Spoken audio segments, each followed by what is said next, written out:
അപ്പോൾ ഇന്ന് നമുക്കൊരു ലവ് സ്റ്റോറി ഉണ്ട് കേട്ടോ. എന്തായാലും നമുക്ക് കഥ കേൾക്കാം. എൻ്റെ സ്ഥലം കോഴിക്കോടാണ്. എല്ലാവരെയും പോലെ കൊറോണയും ലോക്ക്ഡൗണും ഒക്കെ ആയി ചടച്ചിരുന്ന ടൈം. ആകെ ഒറ്റപ്പെട്ടൊരു ഫീലിംഗ്. അന്നാണ് ഒരു ടീനേജ് ഫാൻറ്റസി അല്ലെങ്കിൽ ക്യൂരിയോസിറ്റിയുടെ പേരിൽ ഒരു സ്ട്രേഞ്ചേഴ്സ് ചാറ്റിംഗ് ആപ്പ് ഞാൻ ഇൻസ്റ്റാൾ ചെയ്തു. വീട്ടിലറിയാത്ത പരിപാടിയാണ് ഫോർ ഷുവർ. അറിഞ്ഞാൽ ഒരെണ്ണം എപ്പോൾ കിട്ടിയെന്ന് ചോദിച്ചാൽ മതിയല്ലോ. മലയാളീസ് പൊതുവെ അതിൽ കുറവായിരുന്നു. പക്ഷേ I got a chance to talk with a fee. It was a dating app, just random ടോക്കിന് വേണ്ടിയുള്ളൊരു ആപ്പ്.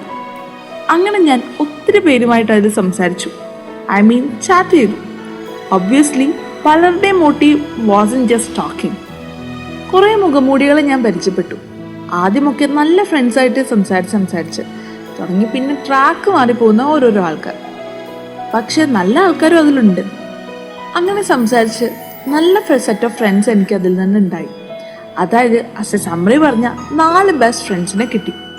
അതിൽ ഞാൻ ആദ്യം മീറ്റ് ചെയ്ത 2 ഫ്രണ്ട്സായിട്ട് നല്ല റിലേഷൻ ഉണ്ട്. True friendship. എന്നെ അവർക്ക് എന്നെ നല്ലപോലെ അറിയാം. എന്തും എനിക്ക് പറയാം, എല്ലാം ഷെയർ ചെയ്യാം. ഒറ്റയ്ക്കായി എന്ന് പിന്നീട് അവിടെ മുതൽ എനിക്ക് ഒരു മൊമെന്റ് പോലും തോന്നിയിട്ടില്ല. പക്ഷെ ഞാൻ പറയാൻ പോകുന്ന സ്റ്റോറിയുടെ സ്റ്റാർട്ടിങ് ഇതല്ല കേട്ടോ.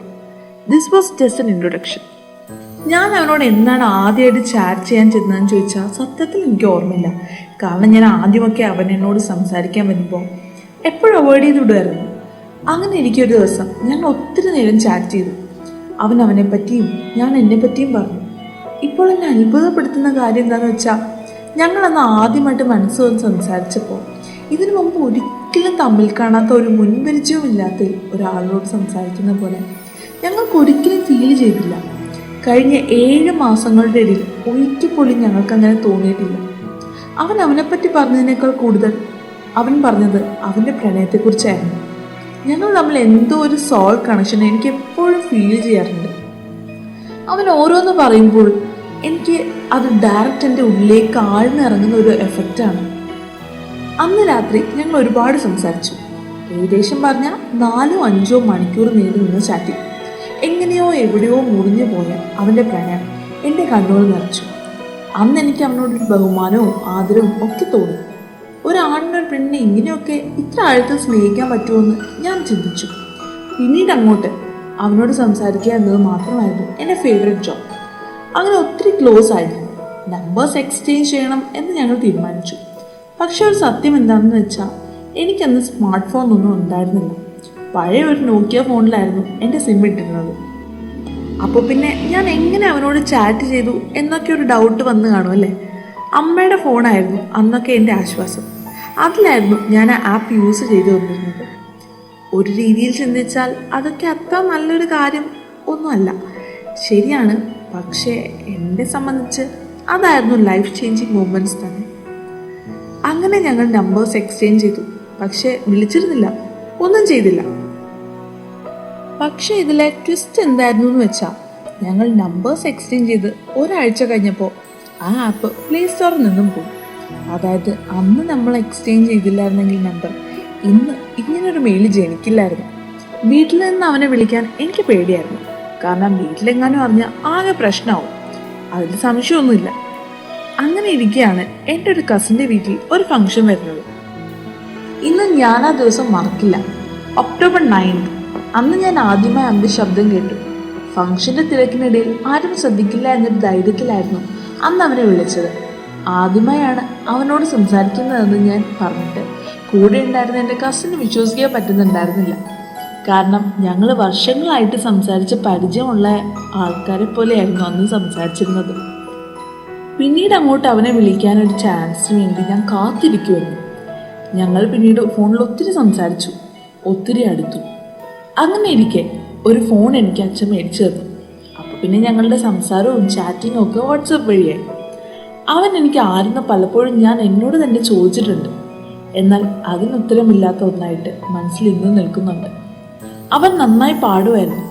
എന്നാൽ അവൾ അവനെ വിട്ടുപോയതിനു ശേഷം സംഗീതവും എല്ലാം അവൻ മറക്കാൻ തുടങ്ങിയിരുന്നു. എനിക്ക് പാട്ടെന്ന് വെച്ച ജീവനാണ്. ഞാൻ അവനോട് പലപ്പോഴല്ല എപ്പോഴും പറയും ഒന്ന് പാടിത്തരാൻ. പക്ഷേ അവൻ ഓരോന്ന് പറഞ്ഞ് ഒഴിവാക്കും. എന്നാൽ ഒക്ടോബർ 29 അവൻ എനിക്ക് ആദ്യമായിട്ട് പാട്ട് പാടിത്തന്നു. അങ്ങനെ ഇരിക്കെ സൗഹൃദത്തിന് മേലെ എന്തൊക്കെയോ ഫീലിങ്സ് അവനോട് എനിക്ക് തോന്നി തുടങ്ങി. ഞാനത് അവനോട് തന്നെ പറഞ്ഞു. എനിക്ക് അവനോട് എന്തും പറയാനുള്ള ഫ്രീഡം ഉണ്ടായിരുന്നു. ആദ്യമൊക്കെ അതിൻ്റെ ഏജൻ്റ് ഒരു തോന്നലാണെന്ന് കരുതി അവൻ ചുമ്മാ അതൊന്നും അത്ര കാര്യമാക്കിയില്ല. പക്ഷെ പിന്നീട് അങ്ങോട്ട് എൻ്റെ ഫീലിങ്സ് സ്ട്രോങ് ആണെന്ന് മനസ്സിലായപ്പോൾ അവൻ എന്നോട് പറഞ്ഞു, നിനക്കറിയാലോ എൻ്റെ കാര്യങ്ങൾ, എനിക്ക് അവളെയാണ് ഇഷ്ടം, ഞാൻ അവളെ മാത്രമേ കല്യാണം കഴിക്കൂ. വെറുതെ നിനക്കൊരു പ്രതീക്ഷ തന്ന് നിന്നെ സങ്കടപ്പെടുത്താൻ എനിക്ക് പറ്റില്ല. I am sorry. ഈ ഡയലോഗ് ഞാൻ പിന്നെയും എത്രയോ തവണ കേട്ടു. പക്ഷെ അവനോടുള്ള ഫീലിങ്സ് ജസ്റ്റ് ഫ്രണ്ട്ഷിപ്പായി മാത്രം കാണാൻ എനിക്ക് പറ്റുന്നുണ്ടായിരുന്നില്ല. ഞാൻ എനിക്ക് അവനോടുള്ള ഇഷ്ടം പിന്നെയും പറഞ്ഞുകൊണ്ടിരുന്നു. അങ്ങനെ അവൻ പതിയെ എന്നെ അവോയ്ഡ് ചെയ്യാൻ തുടങ്ങി. എന്നെ സംബന്ധിച്ച് അത് താങ്ങുന്നതിലും അപ്പുറമായിരുന്നു. അങ്ങനെ ഞാൻ അവനോട് പറഞ്ഞു, നമ്മളുടെ ഇടയിലെ ഫ്രണ്ട്ഷിപ്പ് മതി. എനിക്ക് തോന്നിയ ഫീലിങ്സ് ഞാൻ നിന്നോട് തുറന്നു പറഞ്ഞു. അത് ഞാൻ തന്നെ മാറ്റിക്കോളാം. അങ്ങനെ അവൻ്റെ മുന്നിൽ ഞങ്ങളുടെ ഇടയിലുള്ള ഫ്രണ്ട്ഷിപ്പ് മാത്രമായി. എന്നാൽ ഇന്നും അവനറിയാതെ ഞാൻ അവനെ സ്നേഹിക്കുന്നു. പക്ഷേ ഇനി ഒരിക്കലും ഞാൻ എൻ്റെ സ്നേഹം അവനിൽ ഫോഴ്സ് ചെയ്യില്ല. അവൻ്റെ ലൈഫിൽ ഞാൻ ഉണ്ടാവില്ലായിരിക്കും, പക്ഷേ അവനെ സ്നേഹിക്കാതിരിക്കാൻ എനിക്ക് പറ്റില്ല. അവനെനിക്ക് മോർ ദാൻ എ ഫ്രണ്ട് എന്നോ ആണെന്ന് അവനും അറിയാം. പക്ഷേ അവനത് പുറത്ത് കാണിക്കില്ല. ഒത്തിരി ഞങ്ങൾ വഴക്ക് കൂടും. അവൻ ഒത്തിരി എന്നെ കളിയാക്കും. എല്ലാം അങ്ങോട്ടും ഇങ്ങോട്ടും ഷെയറും ചെയ്യും. എല്ലാ രീതിയിലും തമ്മിലൊരു ഫ്രീഡം ഉണ്ട്. അവൻ്റെ കൂടെ ഞാൻ ഹാപ്പിയാണ് എപ്പോഴും. അവനോട് സംസാരിക്കുമ്പോൾ ഞാൻ അറിയാതെ തന്നെ എൻ്റെ മുഖത്തൊരു ചിരി ഉണ്ടാവും. ഞങ്ങൾ തമ്മിൽ ഒരു സോൾ കണക്ഷനാണ്. അവൻ പറഞ്ഞ എന്തെങ്കിലും കാര്യം എന്നെ ഹേർട്ട് ചെയ്തിട്ടുണ്ടെങ്കിൽ അതവന് മേ ബി എനിക്ക് മനസ്സിലാവും. പക്ഷേ ചിലപ്പോൾ ഞാൻ ഡിസ്റ്റർബ്ഡ് ആണെന്ന് അവൻ എങ്ങനെയോ ഫീൽ ചെയ്യും. അതവൻ പറയാതെ തന്നെ എനിക്ക് മനസ്സിലാവും. അങ്ങനെയുള്ള സമയത്ത് അവൻ്റെ ഒരു കോൾ ഓർ മെസ്സേജ് എനിക്ക് കറക്റ്റായിട്ട് വരും. And that just completely make me forget all sadness. എന്നെ ഒരു ബെറ്റർ പേഴ്സണാക്കി മാറ്റിയത് അവനാണെന്ന് എനിക്ക് പലപ്പോഴും തോന്നാറുണ്ട്. He's A blessing in my life. അവനെ ഒരിക്കലും ഒറ്റയ്ക്കാക്കരുതെന്ന് ഞാൻ തീരുമാനിച്ചിട്ടുണ്ട്. അവനവളെ കല്യാണം കഴിച്ചോട്ടെ. ഒബ്വിയസ്ലി എനിക്ക് സങ്കടം ഉണ്ടാവും. പക്ഷെ at the end of the day അവൻ ഹാപ്പി ആവുമല്ലോ, എനിക്കത് മതി. എങ്കിലും അവൻ്റെ കാര്യത്തിൽ ഞാൻ ഇച്ചിരി പൊസസീവൊക്കെയാണ്. അവളുടെ കാര്യം അവൻ പറയുമ്പോൾ അതൊക്കെ കേൾക്കുമ്പോൾ സങ്കടമാവും എനിക്ക്. എങ്കിലും അവൻ വിഷമിക്കുന്നതോ ഡിസ്റ്റർബ് ആവുന്നതോ എനിക്ക് സഹിക്കാൻ പറ്റത്തില്ല. ഇപ്പോൾ വിചാരിക്കുന്നുണ്ടാവും, അല്ലേ ഇത് ട്രയാങ്കിൾ സ്റ്റോറി ഒന്നും അല്ലല്ലോ എന്ന്. This is not the end. അന്ന് പോയ ആപ്പ് പിന്നെയും പ്ലേ സ്റ്റോറിൽ അവൈലബിൾ ആയി. ഞാൻ ആദ്യം പരിചയപ്പെട്ട ഫ്രണ്ട്സിൽ കുറേ പേര് വീണ്ടും ഉണ്ടായിരുന്നു. അതുകൊണ്ട് ഞാൻ അത് ഇൻസ്റ്റാൾ ചെയ്തു. അങ്ങനെ ഇരിക്കുകയാണ് ഞാൻ അതിലൊരാളെ പരിചയപ്പെടുന്നത്.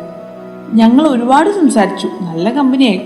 ഞാൻ ആകെ അവനോട് പറഞ്ഞുകൊണ്ടിരുന്നത് എൻ്റെ ഇഷ്ടത്തെക്കുറിച്ചും അവനെക്കുറിച്ചും മാത്രമായിരുന്നു. ഫുൾ ടൈം അവൻ്റെ കാര്യങ്ങൾ മാത്രമായിരുന്നു എൻ്റെ നാവിൻ തുമ്പത്ത്. പക്ഷേ എൻ്റെ ഈ കഥ കേൾക്കുന്ന എല്ലാവരും പറയുന്ന ഒറ്റ കാര്യം എനിക്ക് വട്ടാണെന്നാണ്. എന്തിനാ നിൻ്റെ ലൈഫിൽ ഉണ്ടാവില്ല എന്നൊരാളെ നീ ഇങ്ങനെ സ്നേഹിക്കുന്നതെന്ന്. സത്യം പറഞ്ഞാൽ എനിക്കറിയില്ല, പക്ഷേ എനിക്ക് പറ്റുന്നുണ്ടായിരുന്നില്ല. അങ്ങനെ ഈ നാലാമത്തെ ആളും ആയിട്ട് ഞാൻ നല്ലൊരു ഫ്രണ്ട്ഷിപ്പ് ഉണ്ടാക്കി.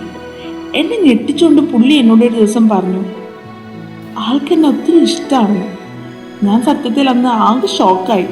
കാരണം ഞാൻ ആകെ സംസാരിച്ചത് അവനെപ്പറ്റി മാത്രമായിരുന്നു. എന്നിട്ട് ഇയാൾക്ക് എന്നോട് ഇഷ്ടം തോന്നിയെന്ന് കേട്ടപ്പോൾ ഒരു ഞെട്ടലായിരുന്നു. അപ്പോഴാണ് സത്യം പറഞ്ഞാൽ ഞാൻ ചിന്തിച്ചത്, അപ്പോൾ പിന്നെ എനിക്ക് അവനോടുള്ള ഇഷ്ടമോ? അവൻ അവളെയാണ് ഇഷ്ടം എന്നറിഞ്ഞിട്ടും ഞാൻ അവനെ സ്നേഹിക്കുന്നില്ലേ? ഇയാൾ പറഞ്ഞതിലും അപ്പോൾ പിന്നെ എന്താ തെറ്റ്? ഇന്നും എന്നോടുള്ള ഇഷ്ടം അയാൾ അതുപോലെ സൂക്ഷിക്കുന്നു, ഒന്നും തിരിച്ച് എക്സ്പെക്റ്റ് ചെയ്യാതെ. വളരെ സിൻസിയറായി ഒരു ബ്യൂട്ടിഫുൾ ഫീലിംഗ്. ഞാൻ അവൻ്റെ ലൈഫിലേക്ക് പോകാൻ ഒരു 10% ചാൻസ് ഉണ്ടെങ്കിൽ എൻ്റെ ലൈഫിലേക്ക് അയാൾ വരാനായിട്ട് 0% ചാൻസ് പോലും ഇല്ല. എന്നിട്ട് എന്നെ ജീവന് പോലെ സ്നേഹിക്കുന്നു. ആളെ വിഷമിപ്പിക്കുകയോ അവോയ്ഡ് ചെയ്യുകയോ ഞാൻ ചെയ്തിട്ടില്ല. കാരണം എനിക്ക് നല്ലപോലെ അറിയാം സ്നേഹിക്കുന്നവരെ അവോയ്ഡ് ചെയ്താൽ എത്രമാത്രം ഹേർട്ടാവുമെന്ന്. ആളുമായിട്ടും ഞാൻ നല്ലൊരു ഹെൽത്തി റിലേഷൻ മെയിൻറ്റെയിൻ ചെയ്യുന്നുണ്ട്. സത്യം പറഞ്ഞാൽ ഞാൻ സ്നേഹിക്കുന്ന ആൾക്ക് എന്നെ തിരിച്ച് സ്നേഹിക്കാൻ പറ്റില്ല. കാരണം അവന് മറ്റൊരാളെ ഇഷ്ടമാണ്. എന്നെ സ്നേഹിക്കുന്ന ആളെ തിരിച്ച് സ്നേഹിക്കാൻ എനിക്കും പറ്റുന്നില്ല. കാരണം ഞാൻ മനസ്സുകൊണ്ട് മറ്റൊരാളെ സ്നേഹിക്കുന്നുണ്ട്. ഇടയ്ക്ക് ഞാൻ ഓർക്കും, ഇവരൊന്നും ഞാൻ പരിചയപ്പെട്ടില്ലായിരുന്നെങ്കിൽ ഇത്രയും കൺഫ്യൂഷൻസ് ഒന്നും എൻ്റെ ലൈഫിൽ ഞാൻ ഫേസ് ചെയ്യേണ്ടി വരില്ലായിരുന്നു എന്ന്. പക്ഷെ പിന്നീട് തോന്നും ഇവരൊന്നും ഇല്ലായിരുന്നെങ്കിൽ എൻ്റെ ലൈഫ് എത്ര ബ്ലാങ്കായി പോയെന്ന്. കാരണം ഇന്ന് ഇവരൊക്കെയാണ് എൻ്റെ ലൈഫ് കംപ്ലീറ്റ് ആക്കുന്നത്. ഈ സ്റ്റോറിയുടെ ക്ലൈമാക്സ് ഇപ്പോഴും അൺസർട്ടൺ ആണ്. അത് അങ്ങനെ തന്നെ ഇരിക്കട്ടെ. Because I believe in such uncertainties which makes life better and beautiful. കാരണം ചില ചെറിയ ചെറിയ സർപ്രൈസ് മൊമെൻറ്റ്സ് ഇടയ്ക്കൊക്കെ നമ്മളെ തേടി എത്തും.